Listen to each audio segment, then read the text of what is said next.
Okay, here are the study guide short answer questions. I'm going to work through them. I haven't done them yet, so I'll have to do all the calculation in the calculator when I do them. So the first one says, can the law of sines be used for the following triangle?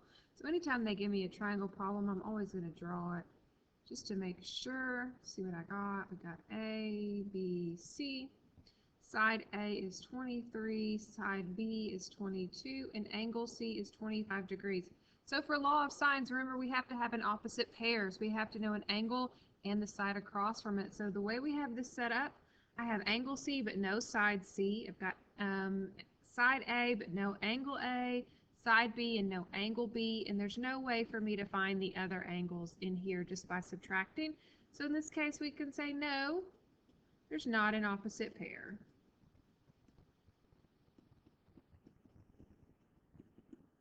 Okay, and I know you're probably, when you did your work in the Google form, if it wasn't exact to what I put in there, then it said it was wrong. Obviously, if you had something that was similar, that would be completely fine. I don't think I put units in when I put my answers in there, so if you typed in units, it would have said wrong, but it's actually a correct answer.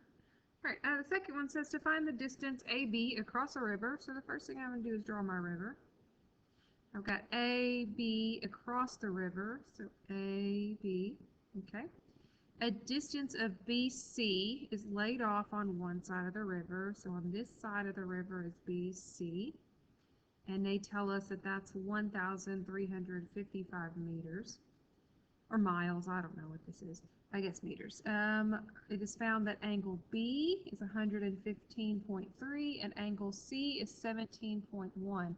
So I'm going to go ahead and connect from C to A. I'm going to use a different color to write my angle measures in here. So B is 115.3 and C is 17.1. They want us to find AB. So we're looking for this. It looks like we're going to be able to find angle A, and doing that we'll have an opposite pair and we can use law of sines. So 180 minus 115.3 minus 17.1. Like I said, I haven't done this one yet. And that is 115. 47.6 degrees for angle A, and then I'm going to be able to use that, and I'll set up the law of sines part of it. 47.6. So this is my opposite pair that I know. I'm trying to find AB, which is little c.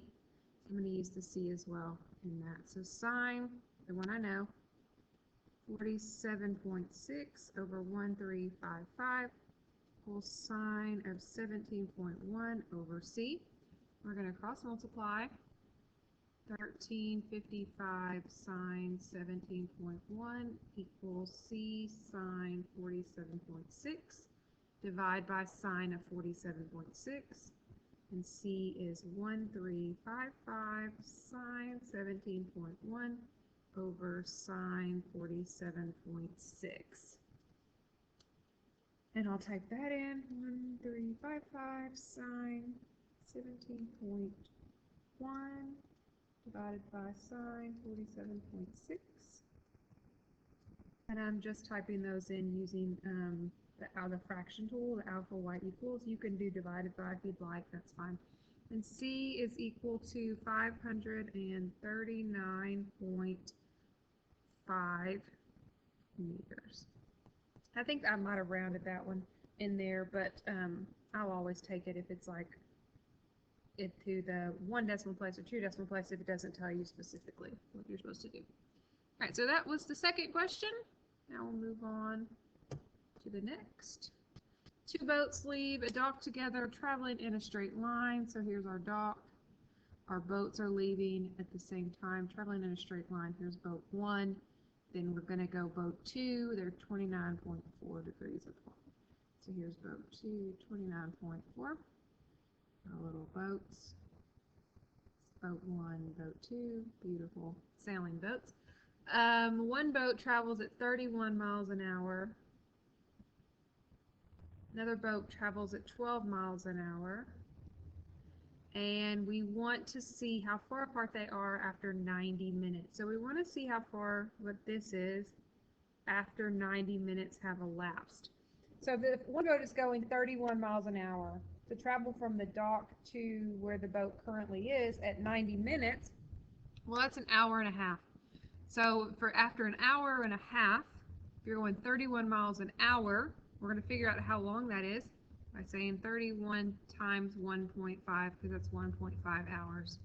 And 31 times 1.5 is 46.5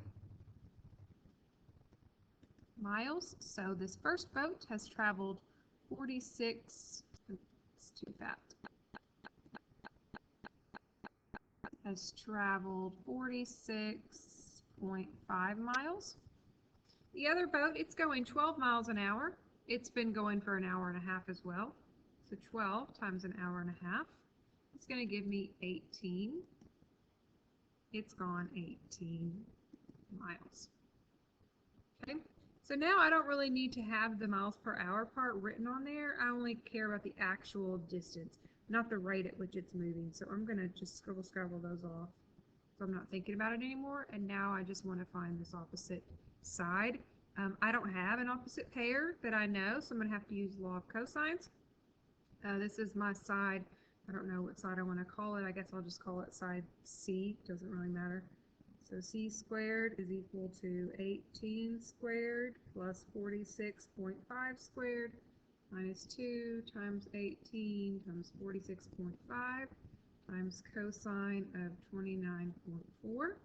So we'll evaluate that and then take the square root to figure out what C is. So 18 squared plus 46.5 squared minus 2 times 18 times 46.5 times cosine of 29.4. And I get 1027 and something, and I have to take the square root and end up with 32.06. Oh, nearest tenth, it does tell me in that one, so 32.1. And we're in miles. Okay, the one I'm going to give you on your test, I don't think that I'll do something in between hours. I might say after 2 hours or 3 hours or 4 hours instead of in minutes.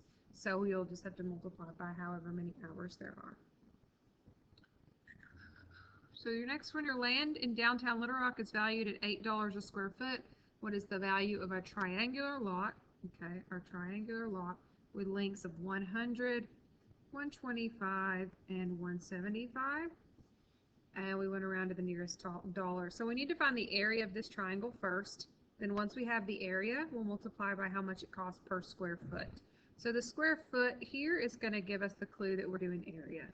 So for us, we need to use Heron's formula for area. Remember, Heron's formula is the one with the semi-perimeter in it.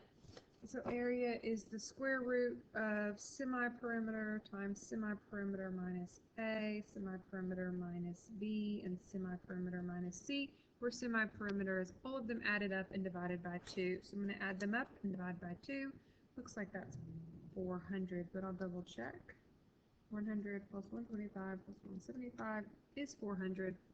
So my semi-perimeter is 400 over 2, or 200, and I'll plug that in. It's the square root of 200. I'm going to go ahead and subtract just in my head. 200 minus 100 is 100.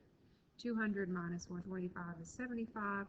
200 minus 175 is 25. So you could have typed all of that in with the subtracting. That's perfectly fine. I'm just going to save some time when I'm typing this in and not do all that. 75 times 25. Hey, and I got for my area is 6,123.72, but that's just how much space it takes up. That's how many square feet I have, but I want to see how much it's going to cost. So I'm going to do this number times $8 because it's $8 per square foot. So this is our number of square feet, and we're going to multiply that times 8. 6123.72 times 8, and that is equal to $48,989.80. Oh, round to the nearest dollar. Okay, sorry about that. I need to read all of my instructions. So $48,990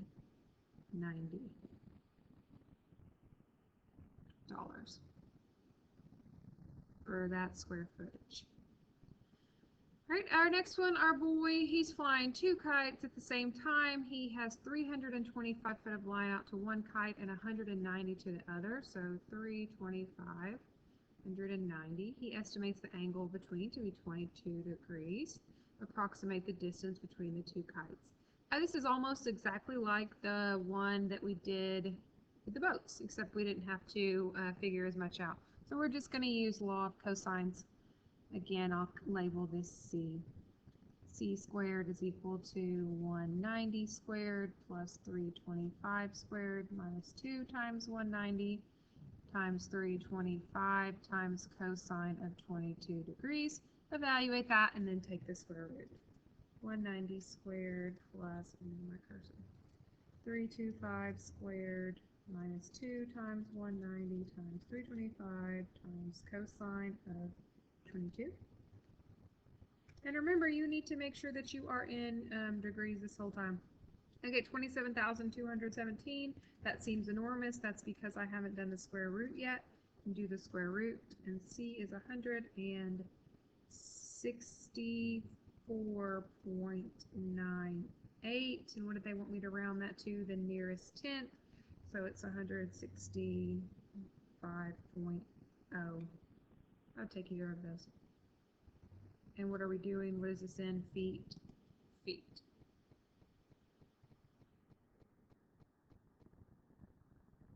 And then we have 2 left. The next one is about a pilot. He determined that flying, highway is straight underneath him. He determines that C is 5 miles, okay? And the angles of depressions are M is 32 degrees and K is 55 degrees. They want to find the distance between A and the plane, so we're looking for this. Well, we need to know the rest of the inside of the triangle, and what you might remember from geometry is if you have 2 parallel lines and a transversal, the alternate interior angles are congruent. So if M is 32 degrees, angle A on the inside of the triangle is also 32 degrees. If K is 55 degrees, this alternate interior angle, these match. This is also 55 degrees. And we can go ahead and find our angle on the top of the triangle now using the fact that they all add up to 180. So 180 minus 32 minus 55 is 93 degrees. So 93 degrees is at the top of our triangle. And we are looking for this side here. This is what we want to find, little b. Do we have an opposite pair? Yep, I've got an opposite pair of C, so I can use law of sines. So I'm going to use the C and the B for my law of sines. So sine of 93 degrees over 5 is equal to sine of 55 degrees over B. B sine 93 degrees equals 5 sine 55 degrees. Divide by sine of 93. 5 sine 55 degrees over sine of 93 degrees. 5 sine 55 divided by sine of 93. And I got 4.1 miles.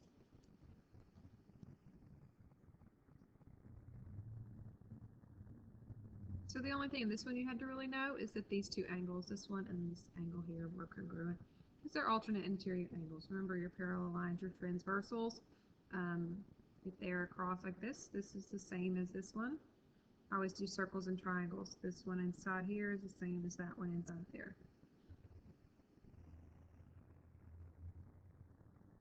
Okay, what do we have?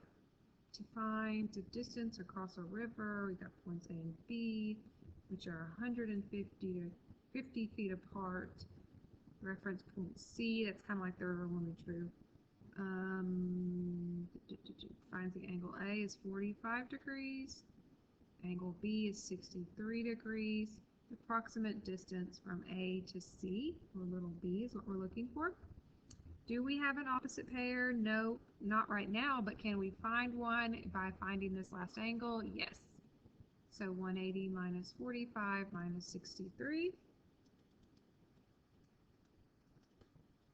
That's 72 degrees in the bottom. So 72 degrees down here. Now I know an opposite pair of the 150 and the 72. So I'm going to use my C's and I'm going to use my B's. So sine of 72 degrees over 150 equals sine of 63 degrees over B. We'll cross multiply. B sine 72 degrees equals 150 sine 63 degrees. This is just like the one we just did. B is equal to 150 sine 63 degrees over sine of 72 degrees.